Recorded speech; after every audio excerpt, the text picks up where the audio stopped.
नागपुर में कांग्रेस नेता नाना पटोले ने प्रेस कॉन्फ्रेंस में मराठी अनिवार्यता और सदावर्ती प्रकरण पर सरकार को घेरा। उन्होंने कहा कि भाषा के नाम पर विभाजन ठीक नहीं, जबकि महिला मामले में पीड़ितों के समर्थन में कांग्रेस खड़ी है। नागपुर में आयोजित प्रेस कॉन्फ्रेंस में कांग्रेस नेता नाना पटोले ने कई अहम मुद्दों पर सरकार को घेरा।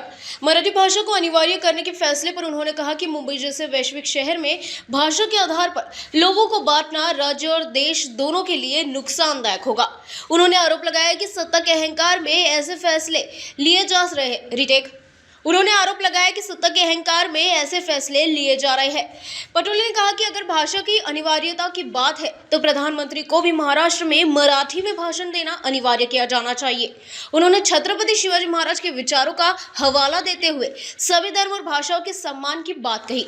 वहीं सदावर्ती प्रकरण पर उन्होंने कहा कि संबंधित महिला ने खुद अपनी स्थिति स्पष्ट की थी और कांग्रेस उसके समर्थन में खड़ी है।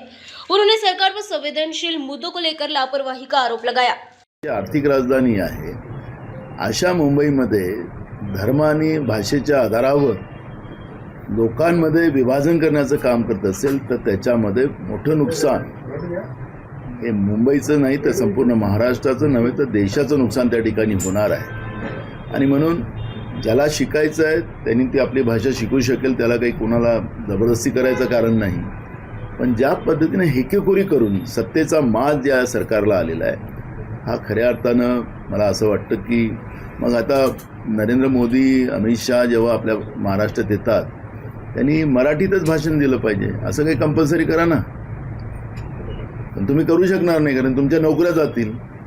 पण हे जे काही चाललेलं आहे हे महाराष्ट्रासाठी भूषणावं नाही आणि त्याच्यामुळे सगळ्या धर्माचं जातीचा आणि भाषेचा सन्मान हे छत्रपती शिवाजी महाराजांनी आम्हाला शिकवलेलं आहे। आणि त्या छत्रपती शिवाजी महाराजांच्या महाराष्ट्रामध्ये या पद्धतीचं द्वेष निर्माण करण्याचं पाप हे सरकार करत असेल तर यांना कोणी माफ करणार। बघा सदावर्तेचं काही आमचं काही आम्ही त्याच्याशी फार काही डिबेटी आणि त्याच्याबद्दलची चर्चा आम्हाला नाही करायची आहे। पण सरकारचा माज जो आहे, सत्तेचा माज जो आहे तो त्या दिवशी आपल्याला पाहायला मिळाला आणि एका महिलेनीच यांना उत्तर दिलं। तिचा मुलगा अडलेला होता बसमध्ये आणि ती आपल्या मुलाला शोधायला निघालेली होती आणि ते ट्रॅफिक रस्त्यावर त्या ठिकाणी उभं होतं आणि स्वाभाविक आहे की एखाद्या आपल्या मुलावर या पद्धतीची काही आपत्ती होत असेल अशा वेळेस ती आई तुटून पडेल।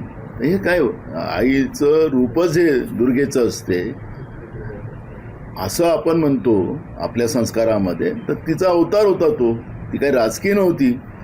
पण सरकारचा माज त्याच्यामध्ये लक्षात आला की खोटं बोला आणि रेटून बोला।